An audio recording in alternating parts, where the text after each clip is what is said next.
চলুন বাচ্চাদের জন্য কমলার জেলি তৈরি করি, ভীষণ মজার। এখন যেহেতু কমলার সিজন চলছে, তাই স্বাস্থ্যকর উপায়ে ঘরেই তৈরি করতে পারেন কমলার জেলি।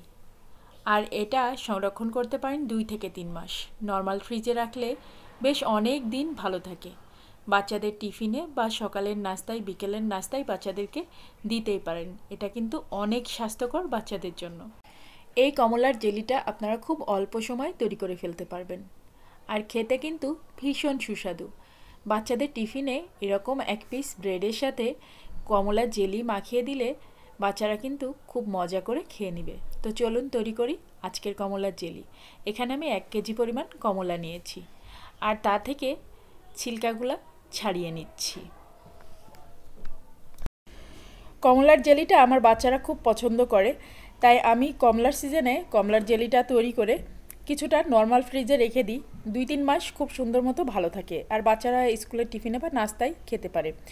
তো হচ্ছে এই কমলার জেলিটাকে বানানোর জন্য কমলাগুলোকে এই যে আমি ছিলে নিচ্ছি। ছিলে নেওয়ার পরে এগুলাকে প্রতিটা কোয়া থেকে এই যে সাদা সাদা যেই অংশগুলো আছে এগুলো বাদ দিয়ে দিতে হবে। এরপরে একটা ব্লেন্ডারে ব্লেন্ড করে নিতে পারেন, তারপর ছেঁকে নিতে পারেন। বিচিগুলো অবশ্যই ফেলে দিতে হবে। আর আমি যেটা করেছি, একটা স্টিলের এই যে স্টেইনারের উপরে ঘষে রসটা বের করে নিয়েছি। এতে করে আমার আর বিচিটাকে আলাদা করতে হয়নি, বিচিটা এমনিতে আলাদা হয়ে গিয়েছে। মেজারমেন্ট কাপের 1 কাপ পরিমাণ পানির মধ্যে মেজারমেন্ট কাপের 1 কাপ পরিমাণ চিনি নিয়ে নিলাম, আর একটুখানি লবণ দিয়ে দিলাম। এখন দিয়ে দিচ্ছি একটুখানি অরেঞ্জ ফুড কালার, আর দিয়ে দিচ্ছি অরেঞ্জ এসেন্স অল্প একটু। ব্যাস, এবার হচ্ছে এটাকে একটু জাল করে ফুটিয়ে নিব। ভালো করে চিনিটাকে মিশিয়ে নিচ্ছি, আর চিনিটা গলে যাওয়া পর্যন্ত অপেক্ষা। এর মধ্যে আমি যেটা করব, আগার আগার পাউডার যেটা আছে সেটাকে 2 চা চামচ পরিমাণ নিয়ে সুন্দর করে একটু পানি দিয়ে গুলিয়ে নিব। তো এখানে 2 চা চামচের পরিমাণ আগার আগার পাউডার নিয়েছি, আর আপনারা চাইলে জেলাটিনটাও ইউজ করতে পারেন। আমি এখানে আগার আগারটাই নিলাম। যে কোনো সুপার শপ বা যে কোনো মুদি দোকানেই পেয়ে যাবেন এই আগার আগার পাউডারটা। চাইলে জেলাটিনও ইউজ করতে পারেন। এখন এই চিনির শিরাটা ফুটে ওঠা পর্যন্ত অপেক্ষা। তারপরে এর মধ্যে আমি আগার আগারের মিশ্রণটা দিয়ে দিব। আর আগার আগারের মিশ্রণটা দেওয়ার পরে নেড়ে ছেড়ে অনবরত এটাকে মিশিয়ে দিতে হবে। তো মিশিয়ে নিয়েছি। এখন আমি যেটা করব, কমলার রসটা দিয়ে দিচ্ছি।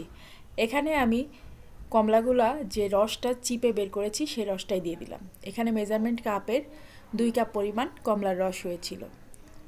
এখন দেখেন ভালো করে একটু ফুটিয়ে এটাকে জাল করে নিতে হবে। বেশ কিছুক্ষণ জাল করলেই এটা বেশ ঘন হয়ে যাবে। তো এভাবে নেড়েচেড়েই মিশিয়ে নিতে হবে। বেশিক্ষণ লাগে না কমলার জেলিটা তৈরি করতে। মোটামুটিভাবে 10 থেকে 15 মিনিটের মধ্যে আপনি চাইলে জেলিটা তৈরি করে ফেলতে পারবেন। আর জেলিটা জমতেও কিন্তু খুব বেশি সময় লাগে না। দেখেন কত সুন্দর একটা থকথকা ভাব চলে এসেছে, আর একটু পরে আরও সুন্দর থকথকা একটা ঘন ভাব চলে আসবে। তো আমি এখন চুলাটা অফ করে দিব, আর এটাকে যেখানে সেট করবেন সেখানেই ঢেলে নেবেন। আমি একটা কাচের জার নিয়ে নিয়েছি, আর তার মধ্যে এই জেলিটাকে সেট করব।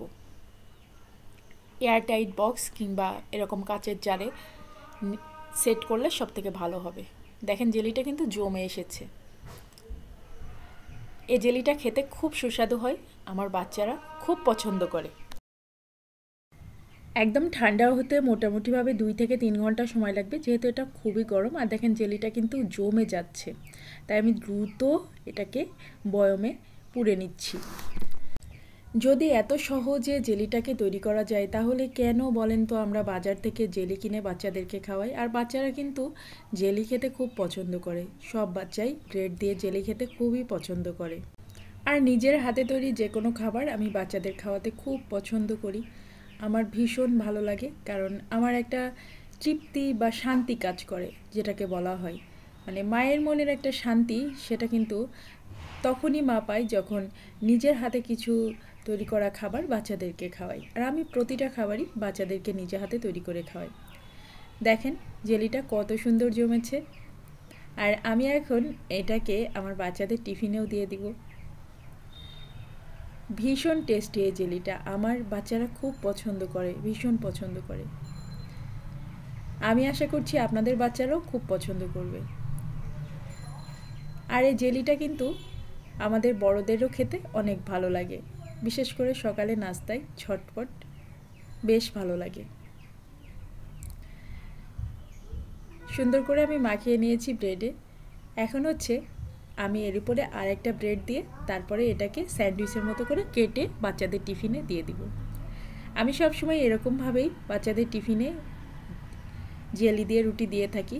তো এক এক দিন এক এক রকম টিফিন দেওয়া হয়। আজকে জেলি, রুটি আরও অনেক কিছু দিব। আমার আজকের ভিডিওটা ভালো লাগলে বেশি বেশি করে ফ্যামিলি এবং ফ্রেন্ডসদের সাথে শেয়ার করে দিবেন, আর ভিডিওটাতে অবশ্যই একটা লাইক দিয়ে যাবেন। আবারও বলছি, এই জেলিটা বানিয়ে আপনারা 2 থেকে 3 মাস সংরক্ষণ করতে পারবেন। নর্মাল ফ্রিজে রেখে অনেক দিন পর্যন্ত খেতে পারবেন। কমলার সিজনে জেলিগুলো বানিয়ে রাখতেই পারেন বাচ্চাদের জন্য। আর নিজের হাতে তৈরি করা ফ্রেশ কমলার ফ্রেশ জেলি খেতে কারই না ভালো লাগে। আর বিশেষ করে বাচ্চাদের জন্য এটা খুবই স্বাস্থ্যকর। তো আজকের ভিডিওটা কেমন লাগলো অবশ্যই আমাকে কমেন্ট করে জানাবেন।